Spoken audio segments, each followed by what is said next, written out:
What do you think about Drake suing UMG? I think Drake suing UMG is a bad move right now, but I think it's a necessary move because if you look back to everything Michael Jackson went through, this guy's just saying the label is trying to take advantage of me and devalue me. Yeah. They're gonna pull their marketing dollars. That's why we're seeing Drake not have the hits that he's having right now. There's a lot of these companies are in bed with each other, like UMG owning shares in Spotify. That's just crazy. That can affect how effective you are in the marketplace. But it's Drake's fault. He could have asked for shares from UMG, even from Apple Music. Whether he got it or not, that's a different place. And that would put him in a position of power rather than just being someone who gets signed, someone who's an independent contractor. You're taking that money from them and then that's it. That's not how you build long term. So yeah, he had every opportunity to put himself in the best business position, but he chose to take money in the short term. And now that now he's just asking for more money, and then he's saying you're not giving me more money, so I'm throwing all my toys out of the pram. No. You had your chance. What about him like going on? I don't even know the YouTuber's name, but what about him going on to his the streamer? I think that's just part of he's stuck in a cycle. He's taking a lot of money from a lot of different places, and he has to keep making content.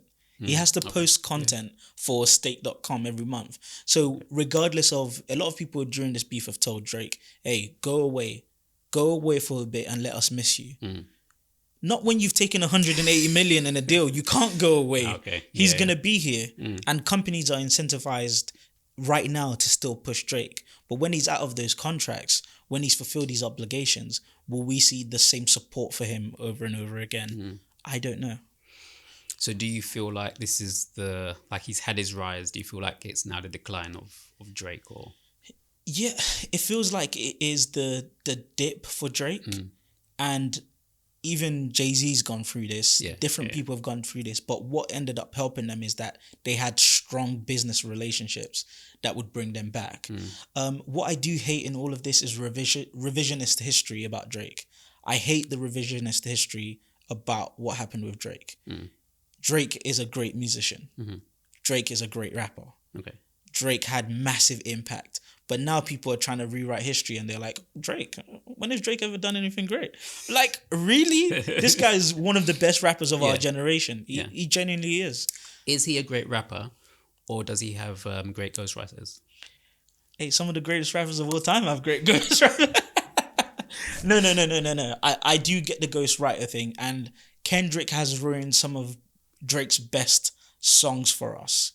Because when I listen to Drake now, I hear the formula. I'm like, oh, this guy's acting tough. Yeah. So I do get what you mean. But didn't we always know that about Drake? Like, we've always heard these. It's kind of like R. Kelly. We always knew about R. Kelly, but we. I mean, it was everyone knew about R. Kelly. Man. There was jokes everywhere about him, and I feel like people knew about Drake. They knew about they've heard about the ghostwriting stuff. They know what Drake's like, where he's come from, but we kind of just went with it. Yeah, you just sort of ghosted through on his success and helped his success. Yeah.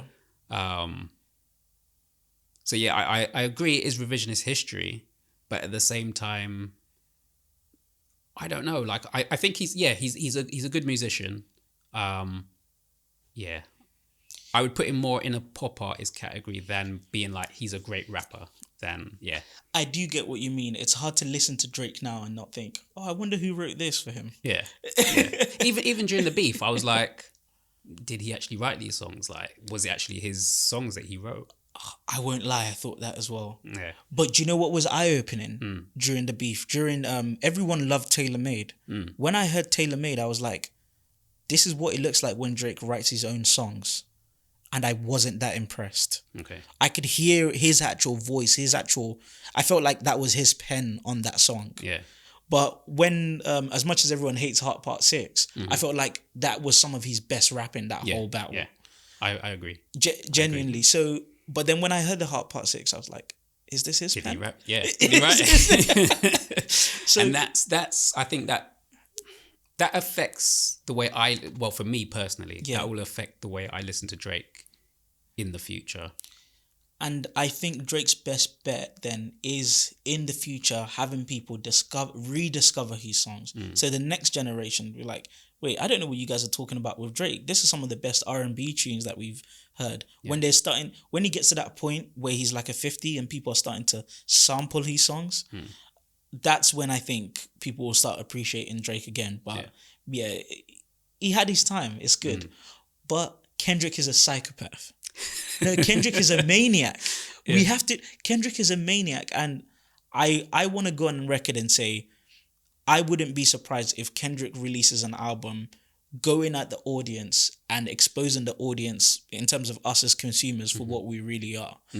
Because I feel like he's really tricked the audience at every step. He played the social media game. This guy didn't have a phone for how long? But he's played the social media game. He's played the Drake game. He's played into... I hope he does. I hope he does show the audience. I hope he does. I hope he comes out and just says, you lot are idiots. Stupid, Because I I look on Twitter like every day and like I see some posts and I'm just like, man, you guys are you're dumb. This is too much. This is like worshipping a guy to a different extent.